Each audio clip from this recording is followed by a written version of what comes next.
السلام علیکم ورحمۃ اللہ وبرکاتہ۔ امید کرتا ہوں تمام دوست اب خیریت سے ہوں گے۔ اللہ تعالیٰ سب کو ہمیشہ سلامت رکھے، اپنے حفظ و امان میں رکھے۔ محترم سامعین و ناظرین، آج کے دور جدید کے لحاظ سے اب کچھ سوالات ہیں جو کہ انسانوں کے ذہن میں پیدا ہوتے ہیں، مردوں کے ذہن میں پیدا ہوتے ہیں۔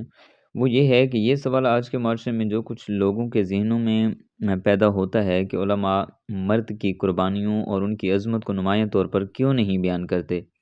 حقیقت یہ ہے کہ اسلام نے مرد کی اہمیت، اس کی ذمہ داریوں اور اس کے مقام کو واضح طور پر بیان کیا ہے، لیکن اس پر توجہ دینے یا معاشرتی معاملات میں ایسے اجاگر کرنے میں بعض اوقات کمی رہ جاتی ہے، جو کہ کمی نہیں رہنی چاہیے۔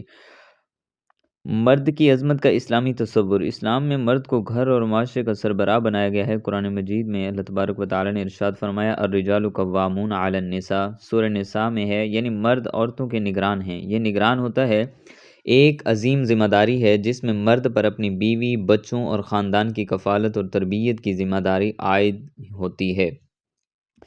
نبی کریم رؤوف الرحیم صلی اللہ تعالیٰ علیہ وآلہ وسلم نے فرمایا، تم میں سے سب سے بہتر وہ ہے جو اپنے اہل خانہ کے لیے بہتر ہو۔ ترمذی شریف کی یہ حدیث ہے۔ یہ حدیث واضح کرتی ہے کہ مرد کی عظمت اس کی قربانیوں اور حسن سلوک میں ہے، لیکن اس کا تذکرہ عام طور پر محدود انداز میں کیا جاتا ہے۔ آئیے اب اس نقطہ کی طرف توجہ دیتے ہیں۔ علماء عموماً اپنے بیانات میں عورتوں کے حقوق اور ان کی مظلومیت پر زیادہ زور دیتے ہیں تاکہ ان کی فلاح و بہبود کا خیال رکھا جا سکے، لیکن مردوں کی عظمت اور ان کے حقوق پر کم گفتگو ہوتی ہے۔ اس کی چند ممکنہ وجوہات یہ ہیں۔ مولوی حضرات عورتوں کے حقوق اس لیے زیادہ اجاگر کرتے ہیں کیونکہ تاریخ میں عورتوں کے ساتھ ناانصافی زیادہ ہوئی ہے اور ان کے حقوق کو پس پشت ڈال دیا گیا۔ مرد کی برداشت کا غلط مفروضہ۔ عموماً یہ سمجھا جاتا ہے کہ مرد کو جذباتی اور سماجی طور پر مضبوط بنایا گیا ہے، اس لیے اس پر بات کرنے کی ضرورت کم ہے۔ علماء دین کی تبلیغ، عبادات اور معاشرتی برائیوں پر زیادہ توجہ دیتے ہیں، جس کے باعث مرد کی قربانیوں اور اس کی عظمت کے پہلوؤں پر گفتگو کم ہوتی ہے۔ مرد بھی اپنی زندگی میں بے شمار چیلنجز کا سامنا کرتا ہے، روزی کماتا ہے، والدین کا خیال کرتا ہے، ان کے رہن سہن کا خیال کرتا ہے، ان کی خوراک کا خیال کرتا ہے، ان کی ادویات کا خیال کرتا ہے۔ اسی طرح بیوی بھی اس کی ذمہ داری بھی اس اوپر فرض ہے، اس کے رہن سہن، اس کا کھانا پینا، اس کی فلاح و بہبود اور بچوں کی پرورش اور بہن بھائیوں کے حقوق ادا کرنا، بہت سارے حقوق ہیں مرد کے اوپر۔ یہ تمام امور اس بات کے متقاضی ہیں کہ علماء مرد کے حقوق اور ان کی قربانیوں کو بھی موضوع بنائیں۔ مرد کی عظمت کا ذکر نہ کرنا صرف ان کی حوصلہ افزائی کرے گا، بلکہ انہیں مزید بہتر طور پر اپنی ذمہ داریاں نبھانے کے لیے تیار کرے گا۔ نتیجہ یہ نکلتا ہے کہ مولوی حضرات کو چاہیے کہ وہ مردوں کے حقوق، ان کی عظمت اور ان کی قربانیوں کو اپنے بیانات میں شامل کریں تاکہ معاشرے میں ایک متوازن فکر پیدا ہو۔ مرد کی عظمت کا اعتراف دین اسلام کا حصہ ہے اور اس کی حوصلہ افزائی معاشرتی بہتری کا باعث بنے گی۔ تو محترم سامعین و ناظرین، آپ نے سنا، آپ اپنے رہنمائی حاصل کی کہ اللہ تبارک و تعالی نے اور میرے نبی کریم رؤوف الرحیم احمد مجتبیٰ محمد مصطفیٰ صلی اللہ تعالی علیہ وآلہ وسلم نے بھی مرد کی عظمت کو، مرد کی قربانیوں کو اجاگر کیا ہے۔ اسی طرح قرآن پاک نے بھی مرد کی عظمت اور قربانیوں کو اجاگر کیا ہے۔ تو اسی طرح ہمارے علماء کرام کو، مفتیان کرام کو اور جتنے بھی موٹیویشنل سپیکرز ہیں ان کو چاہیے کہ وہ اس کو بھی اپنا موضوع بنائیں۔